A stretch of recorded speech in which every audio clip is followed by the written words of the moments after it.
Kenya, where public sector trade unions are now threatening to call for a strike, and that's if the proposed taxation in the current finance bill is enacted into law. Now, they further warned that the average public sector worker is already overtaxed. Now, this all comes after Kenya's Treasury last week submitted the bill to lawmakers. Now, the bill proposes changes to the Employment Act to allow deductions of 3% from employees' basic pay. The move is aimed at funding the government's plan to build low-cost homes. It also proposes to increase taxes on top earners. The proposed bill has sparked controversy across the country, with growing opposition to the next taxing schedule.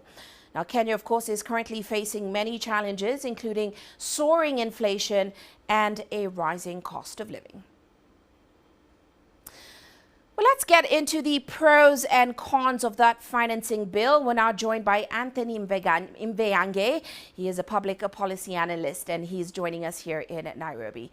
Great to have you on the show with us today, sir.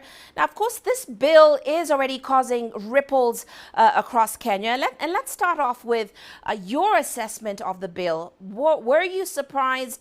What was of particular note to you? Well, I think the big elephant in the room is whether this bill is pro-poor or pro-growth. We know on the one hand, the government of Kenya is arguing to mobilize more resources, finance its development agenda, and also avoid the punitive borrowing costs that we have seen from the global north financiers. But on the other hand, this bill is also seen to be anti-poor because some of the proposed changes in taxes, they seem to be heavily punitive to Kenyans who are already struggling. So it's a balancing act, really, what is good for the economy going forward under the current circumstances.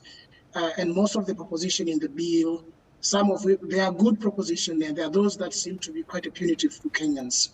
Well, let's get further into the cons of this finance bill, because what union leaders are saying, they're actually urging lawmakers to reject this finance bill because they say past workers will see deductions of about 52% of their monthly salaries, while of course still being subjected to a further 16% VAT amongst other taxes. So what's your take on the impact this bill will have on taxpayers in Kenya if we see it passed?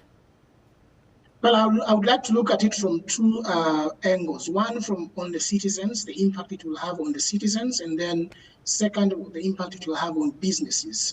As you've already mentioned, high-income earners are going to pay more taxes. There's already a proposed 3% development levy, which again people are pushing back because for many reasons. But I think that three key points that will impact citizens is the increase in petroleum products.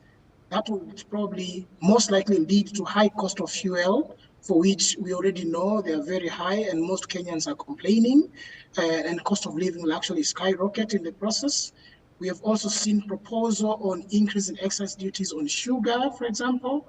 That means drinking tea in Kenya will be quite costly, and not only that, from the production side, also that can have negative ramifications. On businesses, if I can go quickly, on businesses, increases in petroleum products can also increase production costs, and this can have negative impacts on industries, on employment in the country.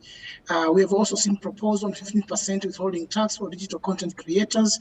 This is very punitive to some extent, and it goes counter the government agenda to create employment for young people who majority are involved in digital content creation in the country. Similarly, we have seen introduction of tax on digital assets, which can likely negatively affect businesses in the country. Well, Mr. Mveyange, I'm curious to know whether you think there are any pros or wins for taxpayers at all in this bill. Well, I mean, it has not been passed yet. So there are pros in some areas. For example, for taxpayers, we could see that the liquefied petroleum gas proposition, which are going to be VAT exempt, and there'll be removal of taxes from imports and declaration fees. So this is going to encourage consumption of gas, which by and large is environmentally friendly, and also household that can afford will be able to actually face lower prices. Reduction in exercise duties for mobile transfer by banks is also going to be seen, welcomed by many in Kenya. For those who are dealing with export sector, export of services outside Kenya is proposed to be VAT exempt. And this can make Kenyan service sector quite competitive.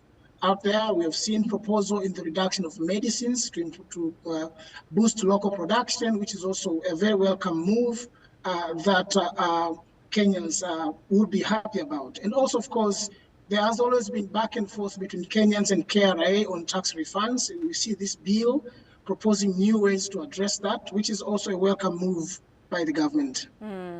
Well, as you mentioned, Mr. Mveyange, the bill hasn't passed just yet. So I'm curious to know, do you think that lawmakers will and can pass this finance bill, especially in its current form? Yes and no. Yes and no, because under the current political cloud and given the cry out that we see from the general public, I think lawmakers, being politicians, will request some revisions of some of the punitive clauses in the bill. No, if they choose to pass it as is, we are most likely going to witness, unless the government is going to prove without a doubt efficient, effective, and prudent use of public money for people to voluntarily comply with the new bill. Otherwise, we'll probably see a lot of a possibility of Kenyan boycotting the new tax regime and take matters on the street. Well, we'll certainly be watching. Many thanks, Mr. Mveyange, for those great insights and for joining us on the show today. That, of course, is Anthony Mveyange. He's a public policy analyst here in Nairobi.